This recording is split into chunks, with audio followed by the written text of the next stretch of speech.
Y hoy nosotros, hermanos, vamos a estar meditando sobre el sufrimiento de Jesús antes y también durante la cruz.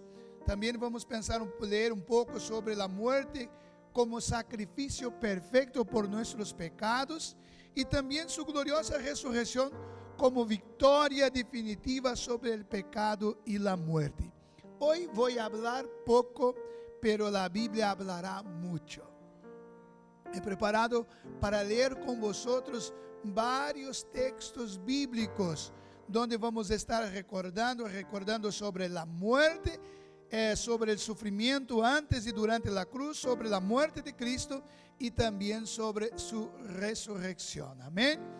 Y vamos a empezar hablando, claro, sobre el sufrimiento de Cristo antes de la cruz, que fue el sufrimiento de Cristo, la verdad, fue un sufrimiento tanto físico cuanto espiritual, ¿no? Y lo que debemos entender que ese sufrimiento no fue por casualidad, sino que hacía parte del plan eterno de Dios para rescatarnos de nuestros pecados. Porque alguien puede ver todo el sufrimiento de Cristo e imaginar que fue algo que pasó por una casualidad, sino que la Biblia nos muestra, por ejemplo, cuando leemos en Isaías capítulo 53, los versículos 3 y 4, nos muestra esta profecía respecto de Jesús, y la hermana va a poner ahí para que puedan leer, que dice: despreciado y desechado entre los hombres, varón de dolores, experimentado ¿en qué? En quebranto, y como que escondimos de él el rostro, fue menospreciado y no lo estimamos. Mira el versículo siguiente: ciertamente llevó él nuestras enfermedades y sufrió nuestros dolores, y nosotros le tuvimos por azotado, por herido de Dios y abatido. El versículo siguiente: mas el herido fue por nuestras rebeliones, molido por nuestros pecados, el castigo de nuestra paz fue sobre él, y por su llaga fuimos nosotros curados. Por tanto, el sacrificio de Cristo en la cruz fue algo ya planificado por Dios en la eternidad, porque cuando leemos Apocalipsis nos dice que Cristo es el Cordero muerto desde la eternidad. Para Dios, Cristo ya estaba crucificado. Ahora vamos a meditar un poquito sobre el sufrimiento de Cristo antes de la cruz.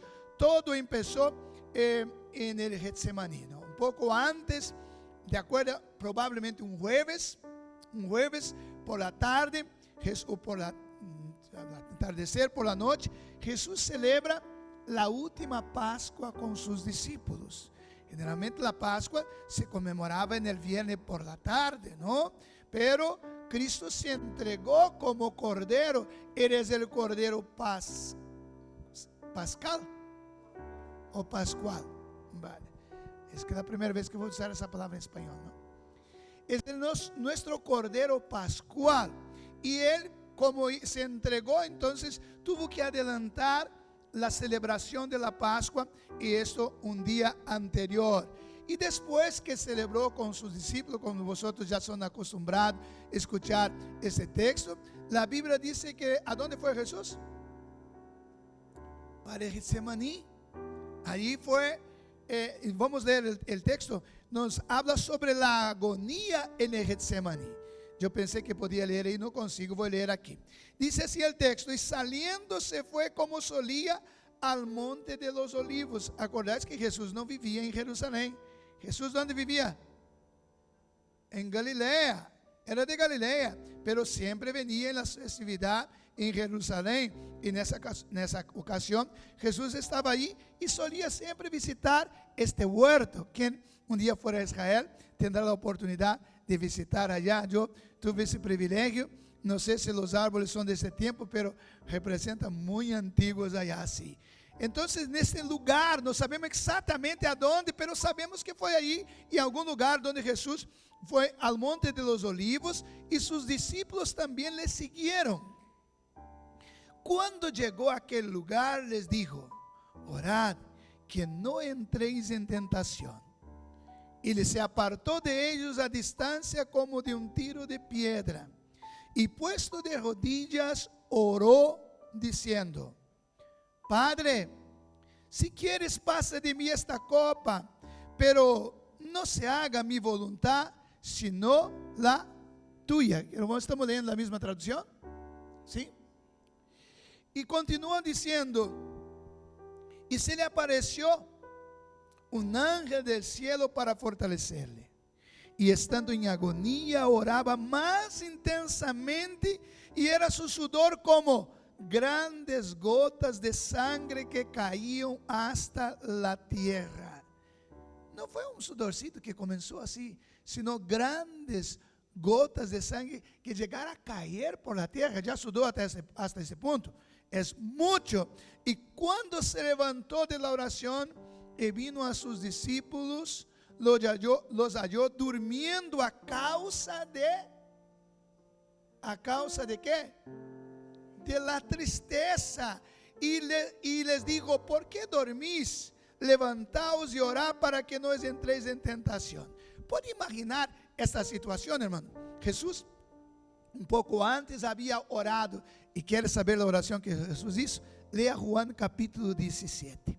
Jesús hizo una larga oración, y de entre sus peticiones fue diciendo: Señor, me voy de este mundo, pero no yo oro por mí, porque yo me voy contigo, pero oro por ellos que van a quedarse aquí. Y así como nosotros somos uno contigo, que ellos sean uno como nosotros también. Y esta parte repite 3 veces en el capítulo 17 de Juan. Después oró, la Biblia dice que cantó una canción, y entonces fue para Getsemaní, que significa el lugar de prensa, donde prensaba las aceitunas para salir el aceite. Allí fue Jesús prensado. Y me presta atención a esa parte que dice que durmieron a causa de la tristeza. ¿Por qué había tanta tristeza en ese lugar? ¿Por qué había tanta tristeza? Porque allí estaba no la presencia de Dios en este momento, sino la presencia de ¿quién? La presencia de Satanás. Este sueño que los discípulos tuvieron, que no pudieron soportar, orar. La Biblia dice que fueron cargados por este sueño, un sueño diferente. Y aquí nos muestra diciendo que durmieron a causa de la tristeza. ¿Sabe? Yo no puedo predicar acá, quiero leer, ¿no? Pero ha pasado algún momento como ese que tú vas a orar y te da mucho sueño, ¿no? ¿Por qué será que cuando vamos a orar da tanto sueño? Y a veces dificultad, ¿no? Porque el enemigo está en este mundo. Pero cuando comenzamos a orar, la presencia de Dios también se mueve. Porque la Biblia dice que, no está escrito aquí, pero los ángeles vinieron, ¿no? Y también los sirvieron. Entonces ese momento Jesús está ahí en esta presión donde Satanás está ahí oprimiéndole para que él no siga adelante. Mira, entonces estamos mirando aquí el sufrimiento antes de la cruz. Continúa su sufrimiento, traicionado y abandonado. Jesús fue traicionado por Judas. Mateo capítulo 26 está ahí. Nos dice así: mientras todavía hablaba, vino Judas, uno de los 12, y con él mucha gente con espadas y palos, de parte de los principales sacerdotes y de los ancianos del pueblo. Presta atención acá. Mira, Jesús fue allá y Judas también estaba allá. Pero Judas ya había dicho, ya habían combinado todo, ¿no? Y llegando, continúa el texto diciendo así: y el que le entregaba les había dado señal diciendo. ¿Cuál es la señal? Al que yo besare, ese es, prendedle. Enseguida se acercó a Jesús y dijo: salve, maestro, y le besó. Y Jesús le dijo: amigo, ¿a qué vienes? Entonces se acercaron, echaron mano de Jesús y le prendieron. Cuando leemos nos viene tanta cosa que podríamos pensar sobre ese texto, pero no es el propósito meditar. Pero solo quería dejar aquí algo interesante, es la oportunidad desperdiciada por Judas. 3 años andando con el maestro, presenciando los milagros, y no se convirtió a Dios. A veces la culpa no es del predicador, no es del pastor, porque Judas tuvo el mejor maestro, el mejor pastor, y no se convirtió. El problema no está en la semilla, está en la tierra que la recibe. Por tanto, piénsalos un poquito sobre eso. ¿Has aprovechado la oportunidad que tienes? ¿Te has realmente arrepentido y creído en Cristo realmente? Porque este hombre no se convirtió y todos nosotros sabemos cuál fue su fin.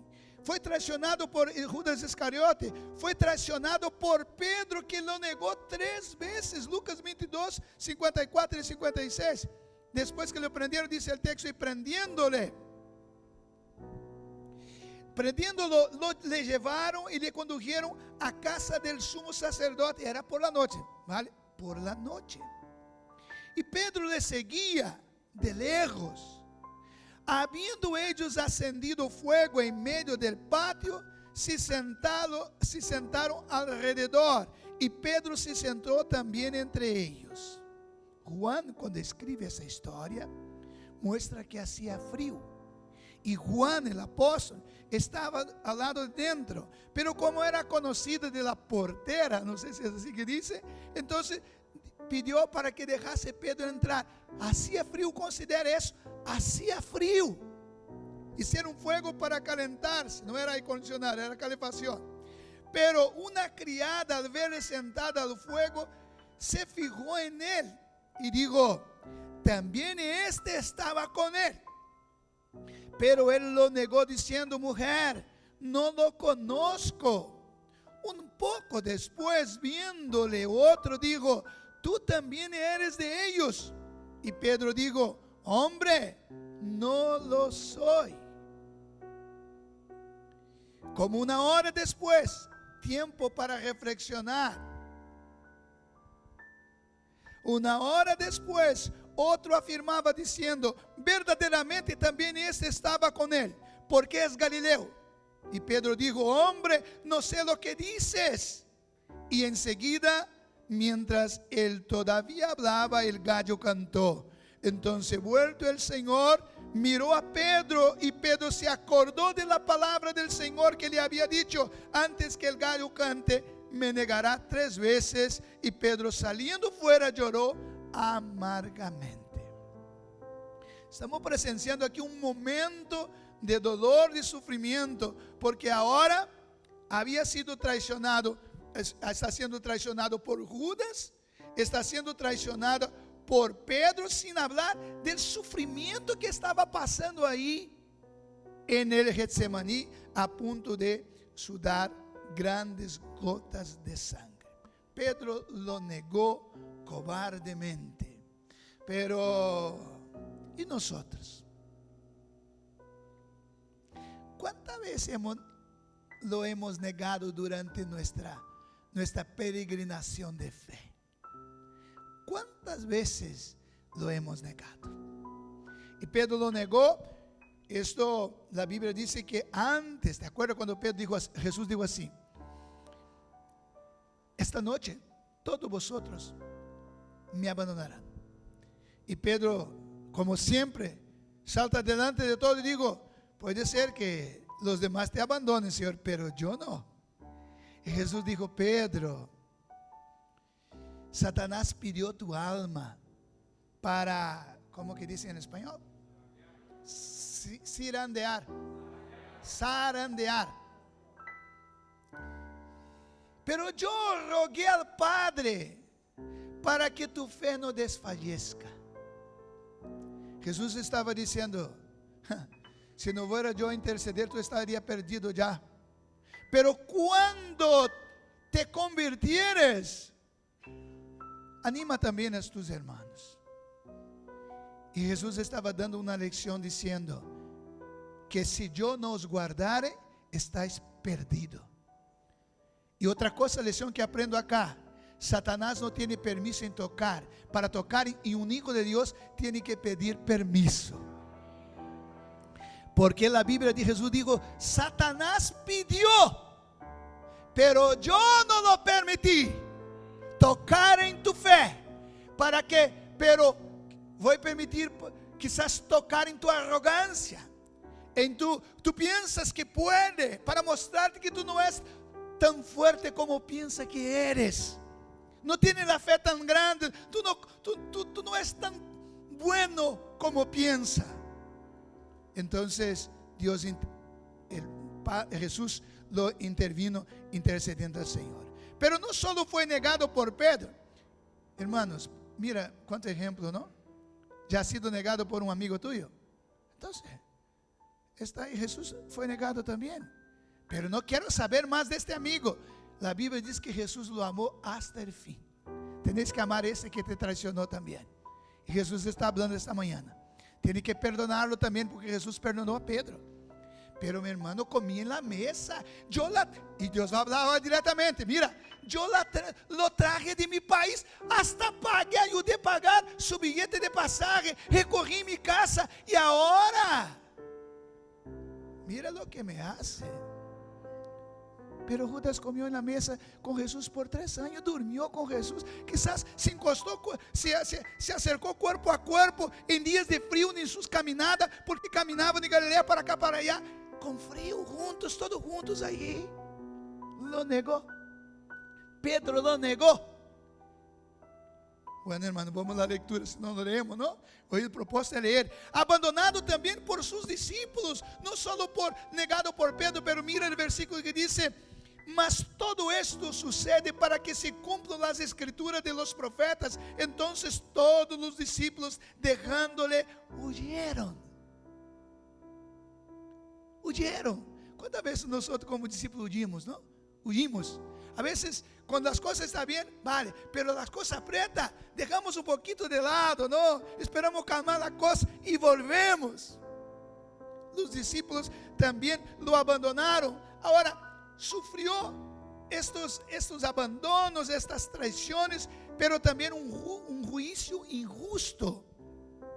Mira lo que dice Mateo 26, 59, 60. Dice así, que sufrió un juicio injusto por falsos testimonios. Dice así: los principales sacerdotes y todo el Sanedrín buscaban falso testimonio contra Jesús para darle muerte, y no lo hallaron, aunque se presentaron muchos testigos falsos. Primero que, según algunos intérpretes, el juicio principal, este juicio aconteció por la noche, y lo cual contradecía la ley judía, que no permitía eso. Por la noche estaban intentando encontrar testimonios o testigos falsos para testificar en contra de Jesús, pero no lo encontraban. Ya hablaron mal de ti, hermano. Intentaron inventar historias que no era verdad. Testimonios falsos. Pero hicieron con nuestro maestro también. Pero quédate tranquilo, porque Jesús quedó callado. No solo juicios injustos, sino también flagelación y humillación. Eso todo antes de ir a la cruz. Dice, podemos ver muchas otras cosas que dejamos de leer por razón del tiempo, pero Jesús llevó por lo menos 39 azotes con una cierta, vamos a llamar, ¿cómo se llama? No voy a llamar de herramienta, pero una herramienta de castigo, ¿no? Que tenía en las puntas muchas veces pedazos de huesos, de hierros, y cuando golpeaba sobre el cuerpo de la persona, muchas veces no siquiera soportaba, porque rasgaba completamente el cuerpo, dilaceraba su cuerpo.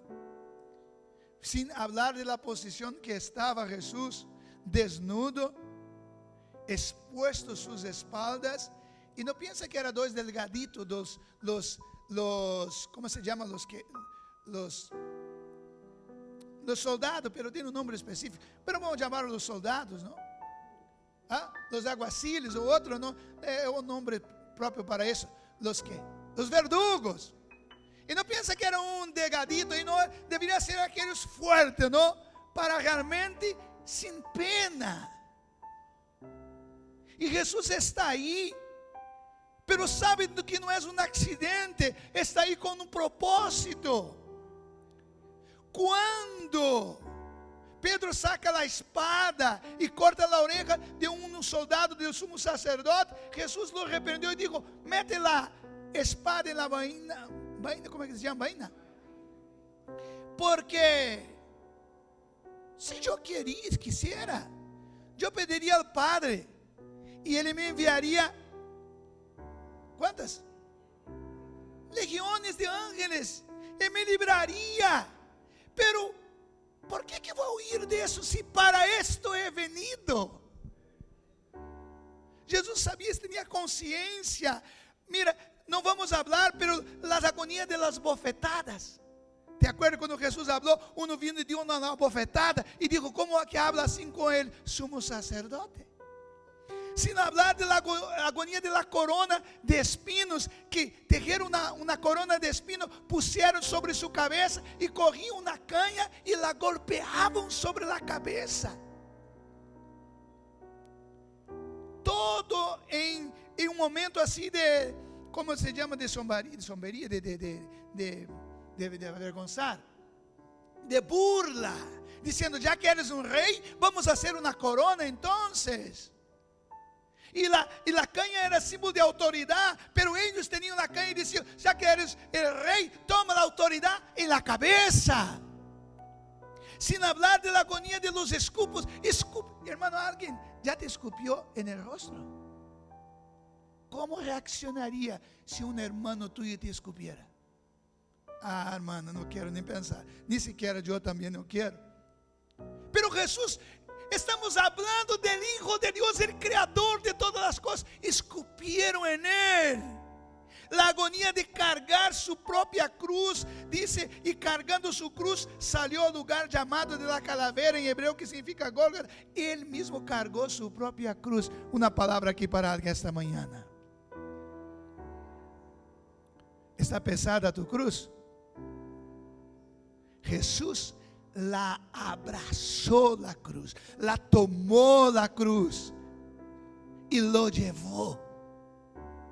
La Biblia no dice que se cayó, esa es la invención, pero posiblemente haya caído.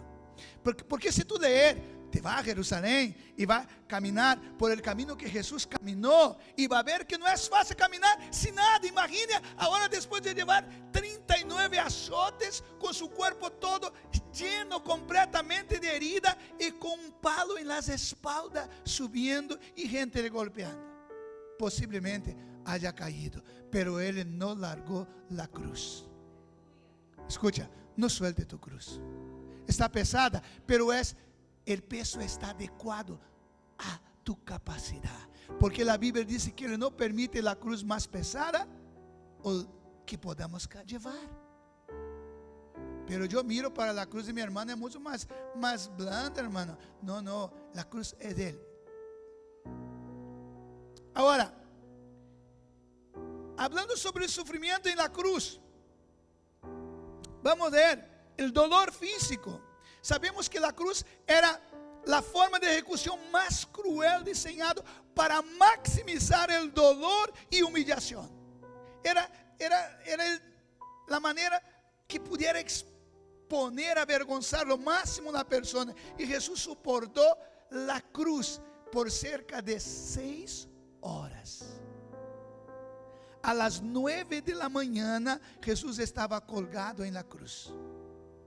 Y Jesús quedó colgado vivo hasta a las 3 de la tarde. 6 horas. Al mediodía, la Biblia dice que puede entender que el favor divino se retira de él. Porque la Biblia dice que la tierra quedó en oscuridad. Dice toda la tierra. Es como si Dios quitase su presencia. Y Jesús quedó hasta las 3 horas. Dolor físico. Dice que los clavos, claro, los traspasaron. Sus muñecas. Y bueno, no vamos a dejar de hablar. Podemos imaginar el dolor, pero no podemos realmente entender. Y la posición que estaba dificultaba la respiración, porque estaba clavado con los brazos, estaba apoyado sus pies, pero dificultaba la respiración. Para respirar tenía que esforzarse para poder respirar. Y no me acuerdo ahora, en el momento no hice esa investigación, ¿cuántas veces Jesús habló en la cruz? No, bueno, para buscar. ¿Cuántas veces Jesús habló en la cruz? ¿Y qué dijo en la cruz? ¿Qué dijo en la cruz? Y un momento dijo que estaba con sed. El creador de las aguas no tenía agua para saciar su sed.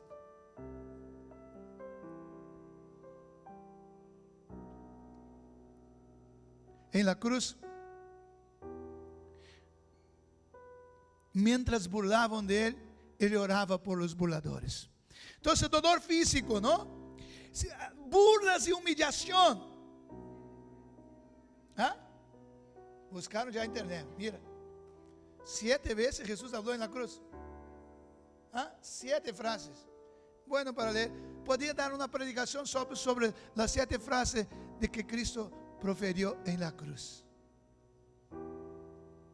Porque allí, hermano, Jesús fue apretado y salió todo lo que tenía. ¿Y qué salía de Jesús? Padre, perdona porque no sabe lo que hace.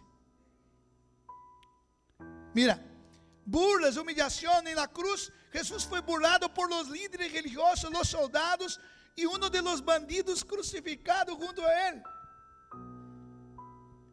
Pero a pesar de todo eso, Él le perdonó diciendo: Padre, perdónales porque no saben lo que hacen. Sufrimiento espiritual. El momento más profundo, Jesús dijo: Dios mío, ¿por qué me has desamparado? Y citando nessa ocasión el Salmo 22, verso 1.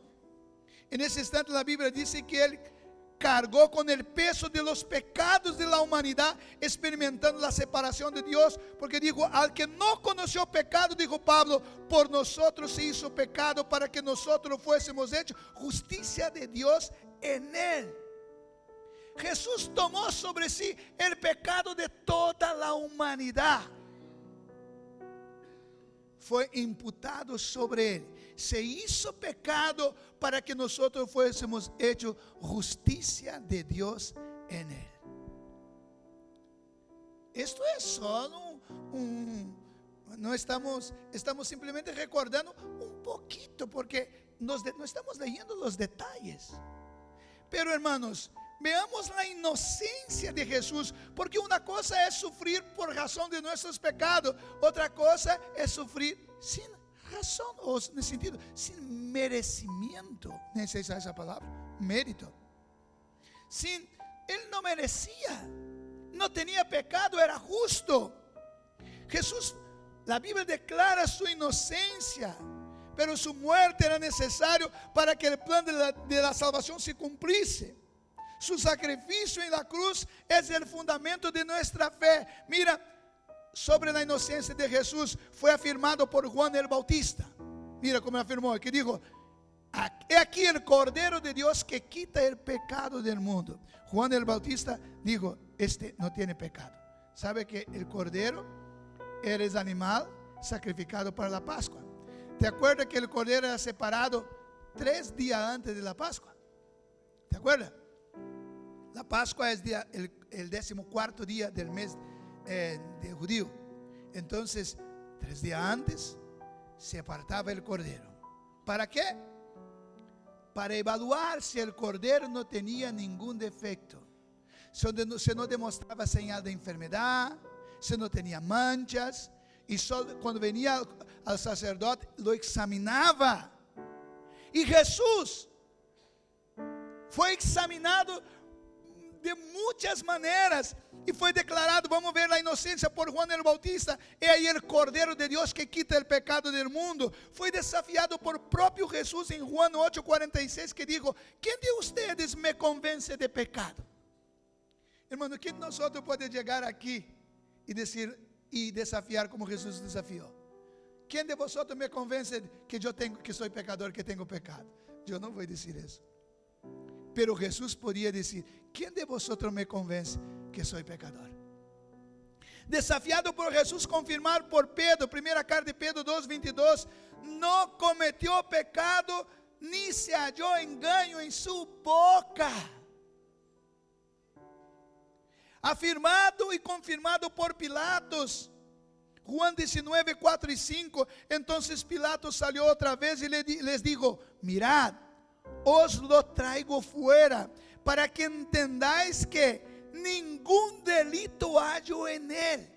Y salió Jesús llevando la corona de espinas y el manto de púrpura. Y Pilatos les dijo: he aquí el hombre. Pilatos lo examinó, sin hablar, que no vamos a hablar, que fue llevado para Herodes también.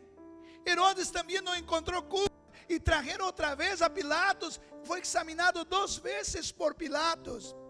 Afirmada por Pablo en 2 de Corintios 2:1, querido, 2 de Corintios: al que no conoció pecado, por nosotros se hizo pecado, para que nosotros fuéramos hechos justicia de Dios en él. Confirmado por su resurrección, porque el salario, la paga del pecado es. Pero Jesús, la muerte no pudo con él. Dice en Hechos capítulo 2 versículo 24: a la cual Dios fue resucitado, los anhelos de muerte se desvanecieron, porque no podía ser retenido por ella. Lo que confirmó que Jesús era inocente y sin pecado fue la resurrección. Dios lo resucitó como prueba de su inculpabilidad y también como aceptación de su sacrificio. Entonces hemos visto parte del sufrimiento de Cristo antes y durante la cruz. Ahora veamos la muerte como sacrificio por nuestros pecados. Juan 10:17 dice: la muerte de Jesús en la cruz fue un acto voluntario de amor. Dice el texto: nadie me quita la vida, sino que yo de mí mismo la pongo. Debemos entender una vez más que Cristo no lo mataron, Él se lo entregó a sí mismo. No fue la muerte que le quitó la vida, sino que Él lo entregó. Déjame decir algo aquí, hermano. No tome eso como algo que vino en mi mente ahora. Pero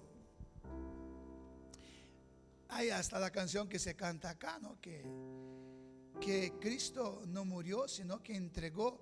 Porque la Biblia dice que primero Él oró diciendo: Padre, en tus manos me entrego mi espíritu. Y después inclinó la cabeza.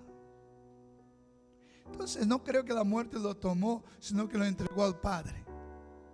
¿Vale? La muerte de Jesús fue un acto voluntario. Su muerte cumplió el papel del Cordero de Dios que quita el pecado del mundo. Romanos 5:8: mas Dios muestra su amor para con nosotros en que, siendo aún pecadores, Cristo murió por nosotros. La muerte de Jesús reconcilió a la humanidad con Dios. Primera de Pedro 3:18 dice: porque también Cristo padeció una vez por los pecados, el justo por los injustos, para llevarnos a Dios. El sacrificio de Cristo abrió la puerta de acceso que estaba cerrada hacia el Padre. ¿Te acuerdas? Que cuando Jesús entregó su espíritu al Padre, la Biblia dice que el velo del templo se rasgó. Nunca he encontrado un comentario, nunca, y hay que he leído mucho, nunca he encontrado un documento sobre este momento, porque los judíos, los líderes religiosos estaban en el templo, pero no se habla después sobre este velo, lo que hicieron. Es verdad que algunos cristianos están intentando costurarlo otra vez, coserlo, así, coserlo otra vez. ¿Cómo? Porque están volviendo a intentar meter símbolos judíos otra vez. Hay iglesias cristianas que más parecen una sinagoga. Unos traen el arca y pone adelante, y trae uno, pone el equipo en la cabeza, se viste, pone todo. Uno toca el chofar para la presencia de Dios se manifiesta. Parece una sinagoga. Están queriendo coser otra vez el velo que Cristo rompió, rasgó en la cruz. Y es interesante que el velo rasgó de abajo arriba. ¿Sí? Fue de arriba abajo. ¿Por qué? Está diciendo, quien abre la puerta, quien da el acceso, soy yo, de arriba abajo. No fue nosotros que fuimos al encuentro de Dios, sino que Él vino al encuentro nuestro. El velo del templo se rasgó. Mira, los estudiosos dicen que el velo tenía 12 centímetros de grosor, espesor. ¿Sabe lo que es 12 centímetros? Imagina cuánto que es. Un poco más ancho que mi mano acá. Trenzado. Dicen que para poder romper necesitaba la fuerza de 12 juntas de bueyes. Pero, es decir, esto era la barrera, el pecado era irrompible, esa palabra, irrompible. Con las fuerzas humanas no se podía romper, porque este velo separaba el acceso a Dios, simbolizaba nuestros pecados, nadie podía quitarle. Pero Cristo en la cruz rasgó este velo, aleluya. Y el mensaje, mira hermanos, mira, Jesús estaba en la cruz. ¿Cómo está ahí? Colgado, con los brazos abiertos, abrazaba toda la humanidad. Pero la cruz apunta arriba, conecta con Dios, y está clavado en la tierra, conecta la tierra. Cuando rompió el velo, Cristo está diciendo, la puerta está abierta, los que quieren, pásala. Y Jesús dejó muy claro diciendo, yo soy la puerta. Quien entra por mí, entrará y saldrá. Es el único camino de acceso al Padre, es Jesús. Ahora, Jesús no solo sufrió, fue crucificado, sino que resucitó. Y este es el Evangelio. Aquí está el Evangelio, la resurrección. Porque si Cristo no resucitó, no hay Evangelio. ¿Qué significa Evangelio? No hay buenas noticias. Imagina que contamos todo eso, lloramos, pero ¿cadê la buena noticia? No hemos visto ninguna buena noticia, pero la buena noticia está aquí. Cristo resucitó. Oh, aleluya. Leemos sobre la resurrección, victoria sobre la muerte. La resurrección de Jesús es el corazón de la Pascua. ¿Te acuerdas del primer versículo que hemos leído acá? Que Cristo es nuestra Pascua, demostrando su poder sobre el pecado y la muerte. Hermano, no tenga miedo del pecado, porque Jesús ya lo trató. ¿Vale? Cuando pecar, no intente justificar tus pecados.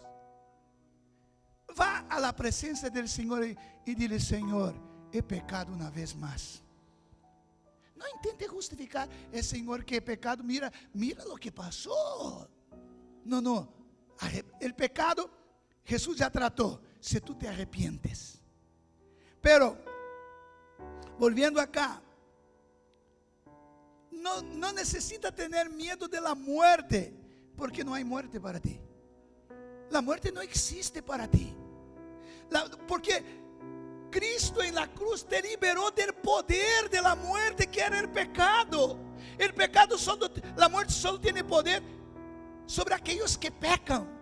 Pero si tú has muerto con Cristo, también has resucitado con Él. Y aquellos que resucitaron con Cristo, la muerte no tiene más poder.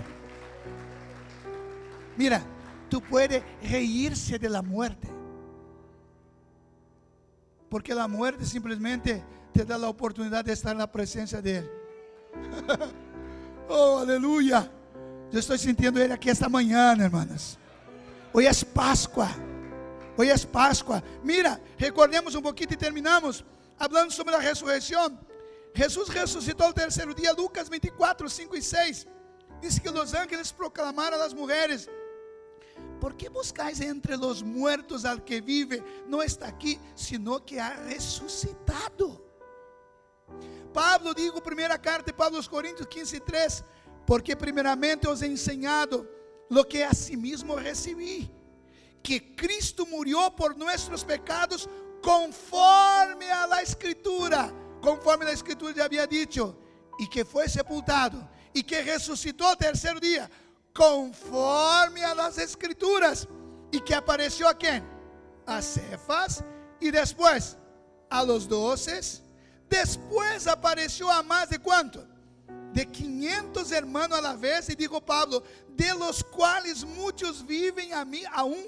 Y Pablo escribió esa carta muchos años después de la resurrección de Cristo, y dice, después apareció a Jacob, y después a todos los apóstoles, y al último de todos, como un abortivo, me apareció a mí. ¿Alguien tiene duda que Él resucitó? La resurrección de Cristo es la resurrección más documentada de la historia. Porque intentar de todas maneras ocultar su resurrección, pero no la pudieron. Porque todo el diablo sabe que su resurrección es el Evangelio. Entonces Cristo resucitó. Ahora, la resurrección de Cristo es la esperanza de los cristianos. Es la garantía de nuestra propia resurrección. Y dijo Jesús, yo soy la resurrección y la vida, el que cree en mí, aunque esté muerto, vivirá. La resurrección de Cristo es la prueba de nuestra resurrección también. La resurrección es la victoria sobre el pecado y la muerte. La resurrección demuestra que Jesús ha conquistado el pecado y la muerte. Dice Romanos 6 y 9, sabiendo que Cristo, habiendo resucitado de los muertos, ya no muere. La muerte no se enseñorea más de Él. Por eso que quien murió con Cristo, también ya resucitó con Él, y la muerte no tiene más poder sobre Él. Y terminando diciendo que la resurrección de Cristo nos garantiza no solo nuestra resurrección, sino también que viene para buscarnos. Mira acá lo que Jesús dijo así. Y habiendo dicho estas cosas, aquí fue en Hechos de los Apóstoles, capítulo 1, cuando Jesús, Él quedó después de su resurrección 40 días aquí en la tierra todavía, ¿no? Apareciendo en varias circunstancias. Y en esta circunstancia, Él aparece para esta multitud. Y mira lo que dice. Y habiendo dicho estas cosas, viendo ellos, fue alzado y lo recibió una nube que le ocultó de sus ojos. Estando ellos con los ojos puestos en el cielo, entre tanto, el grupo de alabanza puede subir para cantar la canción que nos pedí. Puesto al cielo, entre tanto que Él se iba. Y aquí se pusieron junto a ellos 2 varones con vestiduras blancas, los cuales también le dijeron, varones galileos, ¿por qué estáis mirando al cielo? Este mismo Jesús que ha sido tomado de vosotros al cielo, así vendrá como le habéis visto ir al cielo. Está diciendo que Él viene. ¿Tú crees que Él viene? Mira, pero Él fue y no nos dejó huérfanos, ¿no? Sino que dejó el amigo del novio, el Espíritu Santo. Y Juan 14, Jesús dijo que Él iba al Padre preparar lugar a nosotros. Creo que ya está todo preparado ya, ¿no? Y después le digo, volveré otra vez y vos tomaré a mí mismo, para que donde yo estoy, vosotros también estéis. Ese es el deseo. Vamos a estar donde Él está. Ahora, hermanos, póngate en pie que ya vamos a terminar, o para parecer que estamos terminando. Mira, Él le prometió, y Él no es un hombre para que mienta. Escucha, el que prometió no es hombre para que mienta, ni hijo de hombre para que se arrepienta. Lo que prometió Él cumplirá. ¿Sabe? Puede ser que algunos novios dejen la novia en el altar y no aparezca, pero este novio no dejará a la novia. Ya voy a terminar, pero he leído que en los matrimonios judíos, después de acertar todo el matrimonio, primero viene el pacto que nosotros llamamos el noviazgo. En Brasil sería o noivado. Aquí sería que la Biblia dice, estaba desposada con María, o sea, estaba comprometido. Es cuando compra el anillo y se compromete, pero no puede concluir el matrimonio porque no está todo arreglado. Y a veces el novio tenía que pagar el dote de la novia, ¿no? Y ahí, como no tenía muchas veces, entonces él se ausentaba para trabajar y ganar el dinero para comprar, pero dejaba a su mejor amigo para cuidar de su novia. Y no sé cuándo él podría volver, cuando tuviera la condición de pagar. Y si la novia quizás se cansase, desanimase, pensase, creo que mi novio encontró otra y no va a volver, estaba el amigo para decir, no, tú no lo conoces, pero yo lo conozco, es mi amigo, él volverá, espéralo. Y ese trabajo hoy quien hace es el Espíritu Santo.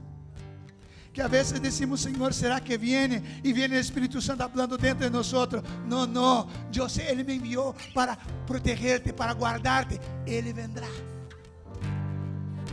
Y cuando llega el novio, es el amigo que va a entregar. El Espíritu Santo va a preparar su novia santa, purificada, para presentar al novio. Esta mañana el amigo del novio, el Espíritu Santo, te dice, no te desanimes, espéralo un poquito más, que pronto vendrá.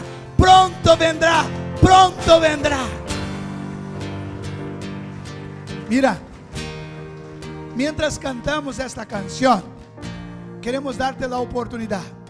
Quizás tú estás parado en el camino y quieres reconciliar con Cristo esta mañana. Es un día muy preciso, importante, porque tú nunca más olvidarás de este día. El día que te entregaste la vida para Jesús fue un día de Pascua. El día que reconciliaste con Cristo fue el día de Pascua. Y mientras cantamos, tú puedes venir comprometerte con el Señor esta mañana. Vamos a cantar.